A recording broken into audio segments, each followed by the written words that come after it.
Welcome, ladies and gentlemen, once again to the C-Files. Well, we're still here. The emergency broadcast system went off today at 2:20 p.m., just as I had said it would. And I didn't see anybody dropping dead. Matter of fact, things seem quite normal around town. And I didn't run for the hills or turn off my phone. I was out running errands, and as soon as I stepped in the car after paying a bill, it went off. And I didn't drop dead. You know, folks, sometimes we have to have a little bit of balanced thinking. Sometimes this stuff is circulated to try to make us look bad. You have to have balanced thinking. The scripture says walk circumspectly. And it says don't be double-minded. And it says do all things in moderation. You need balanced thinking. And so when something seems too unbelievable, it's probably too unbelievable. So the science didn't seem to work for me. So I didn't believe it. But we have bigger news than that. And I'm glad everyone survived today, because we will see October the 5th. Well, big things are happening in Washington, and I'm going to tell you what I believe is happening. I believe that God is acting, and everybody is confounded and confused over what's going on. So let's take a look at it. Let's begin with this. The yeas are 216. The nays are 210. The resolution is adopted. Without objection, the motion to reconsider is laid on the table. The office of Speaker of the House of the United States House of Representatives is hereby declared vacant.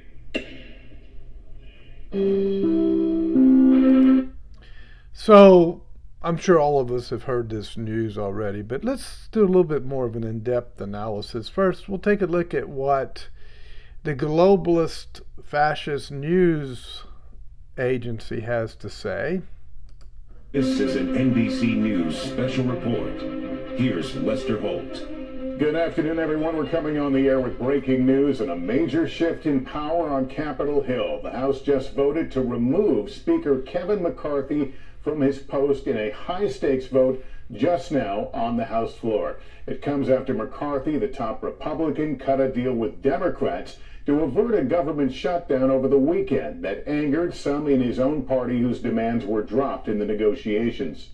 It happened because one of those Republicans, Florida Congressman Matt Gaetz, introduced the resolution to remove McCarthy just last night. And it's the first time this process has ever successfully removed a House Speaker in American history. Let's go right now to senior Capitol Hill correspondent Garrett Haake. Garrett, what happens now? Well, Lester, a speakership that began in historic fashion less than a year ago now ends in historic fashion, with Kevin McCarthy the first speaker to ever be removed from that position by a vote on the floor. What we'll see in the immediate term is the naming of a speaker pro tem, a temporary speaker, a caretaker speaker who will lead the House through the next election to replace Kevin McCarthy and select someone else to be second in line for the presidency. This could be a contentious process as well. The speaker lost 8 Republican votes, along with every Democrat voting to vacate the chair. Who could succeed him in this climate right now? Very much an open question. The House will be largely paralyzed until that question can be answered. This is the eye for... All right, we're not going to go there now. Folks, what happened? What just happened? Well, what just happened is that the deep state, let's see if I can get this to work. The deep state the fascist, the globalist oligarchs just got a round shot across their bow. You know, when a warship shoots around across the bow of another ship, that's a warning shot. They're saying, we're giving you one last chance, one last opportunity to get this right, or the next round's going to be a direct hit. They just shot around across the bow of the deep state. And they're basically telling them, we're not taking this anymore. You're going to have to get your act together. Now, this is historic. This has never happened before. And the reason I believe it happened, the reason I believe it was successful, is because I believe it's a part of God's providence. I believe it's a part of God's providence. Now they have to choose another speaker. And on your screen you can see that Trump apparently is willing to serve as Speaker of the House with the statement, we'll do what's best for the country.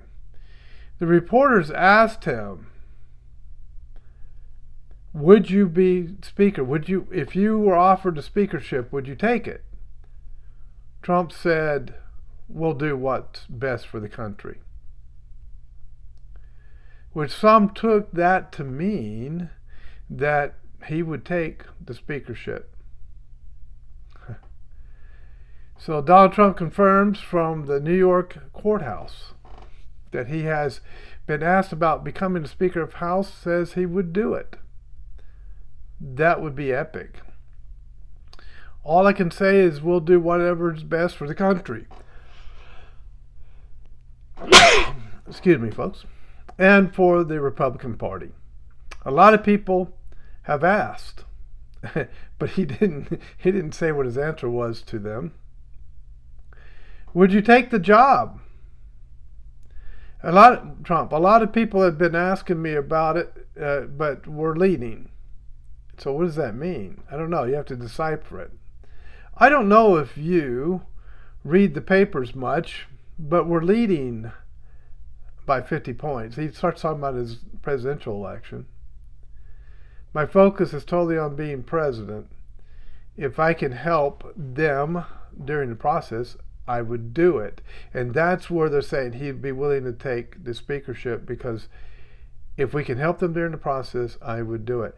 Well, why do you think he would do it, folks? It would make him second in line for president after the vice president.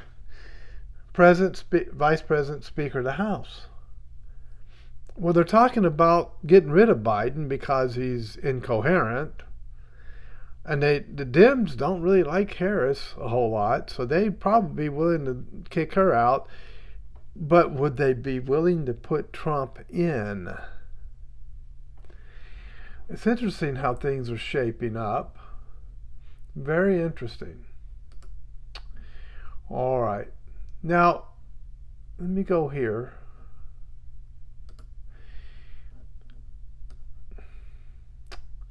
Letitia James fumes after trial day 3, accuses Trump of fomenting violence, making racist comments. Oh my goodness. This is what they do. They just make these wild, made-up charges if they don't get what they want. These are like children throwing a tantrum. They really are.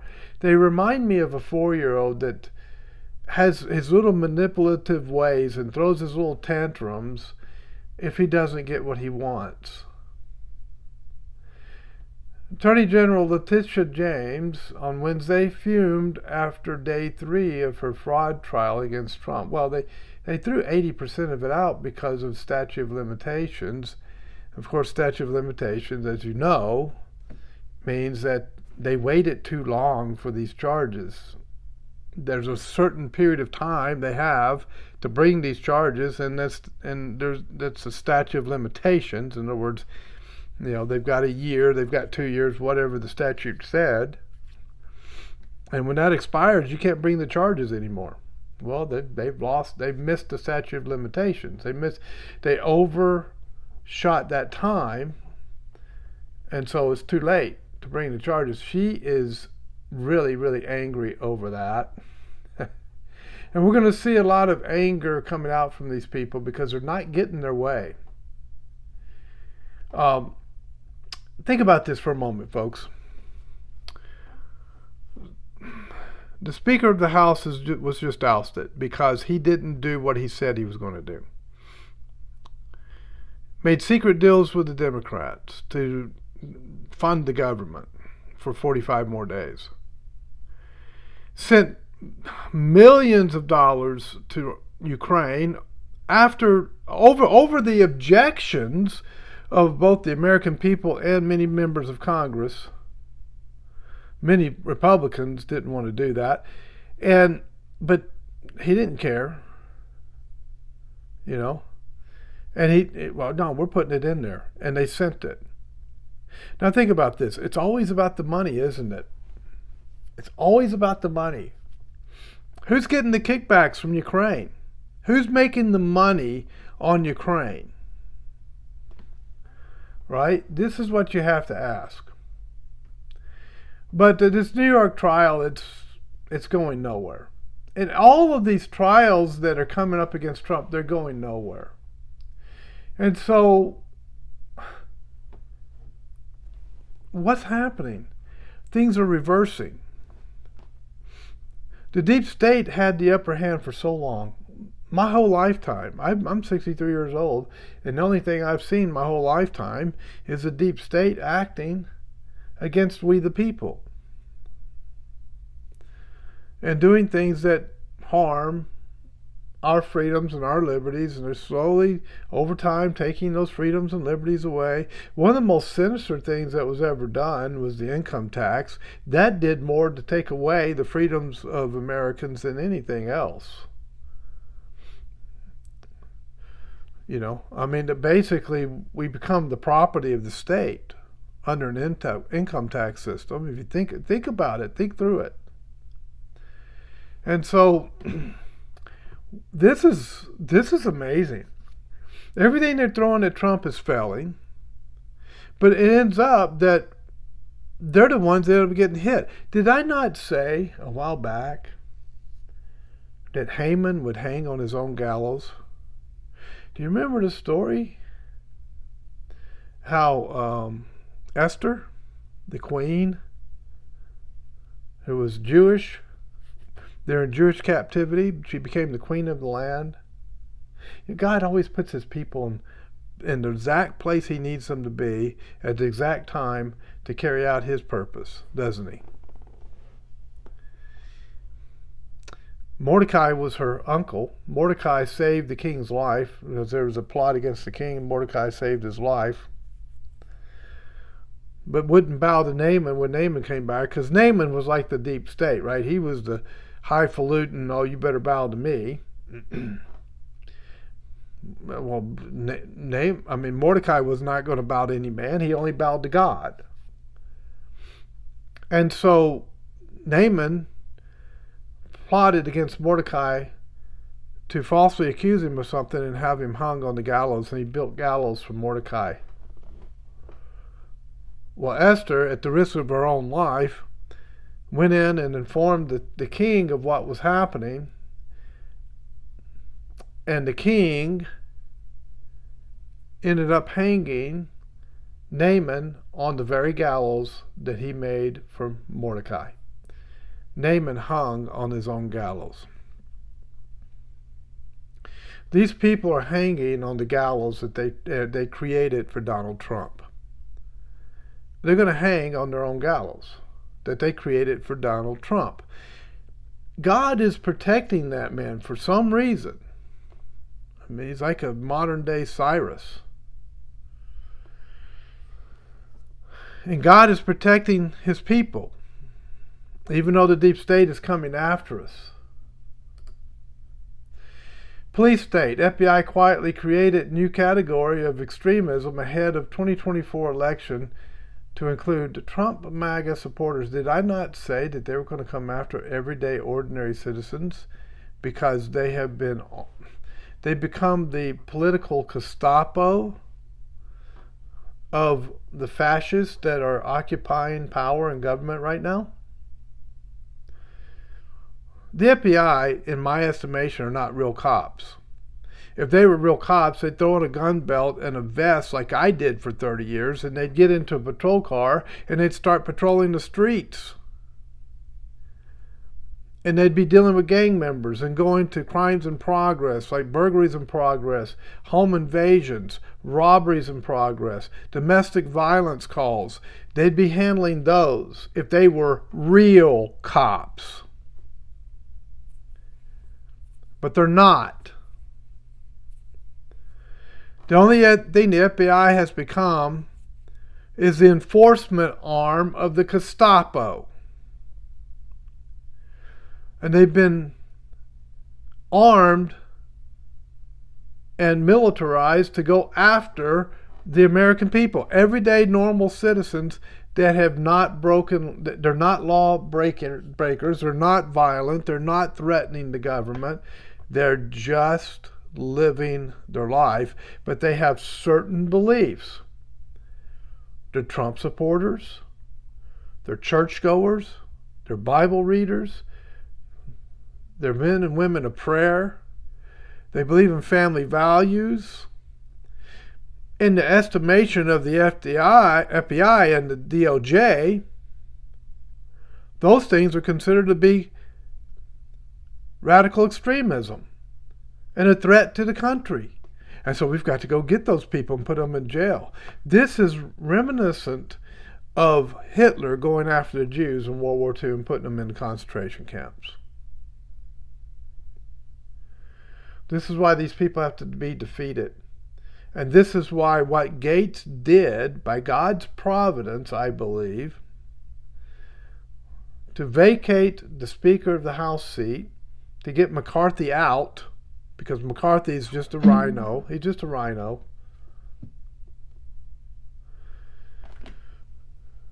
This is why that's so important. This is why God acted in that. Because God is working to protect us. I do believe that. And these deep staters are about to find out that they're not God. And they can't do whatever they want. So, the FBI, in my estimation, are not real cops. They're just the Gestapo of the administration. And you can't fix them. But just by going in and putting a new director in, that's not going to be good enough, folks. That's not going to fix the FBI. You've got to dismantle the whole thing and rebuild it from scratch. Because it's beyond repair. Well, another organization, the FDA, Food and Drug Administration, quietly updates emergency use authorization for Vovax vaccine despite no current public health emergency. So they are, what's all this quietly stuff? Behind the radar with smoke screen. So now they're coming after, they're quietly starting to bring back these shots and these mandates and stuff. And it's not going to be quiet soon. I mean, they're quiet right now, quietly, because they want to do it on the radar, but then they're going to come out and start trying to push it on everyone. So you can see that your government is not working for you. They're not working for you. And the point is that I wonder if the Rhino Republicans and the liberal Democrats, if they even get it, if they even understand what the war is, the strategies that we are using, we the people are using against them to bring them down. I don't think they understand. I don't know. Maybe they do, but it doesn't seem to me like they're too cognitive on it. And Mark Levin and Hannity and these guys, they don't seem to get it either. Look, we got to get people in office who have integrity. If we don't, we're sunk. And they're sinking us. And I think Gates is articulating this so well. Well, folks, it's time to shut down. So I just want to give you this little update. And I just wanted you to see that I believe that what's happening is an act of God.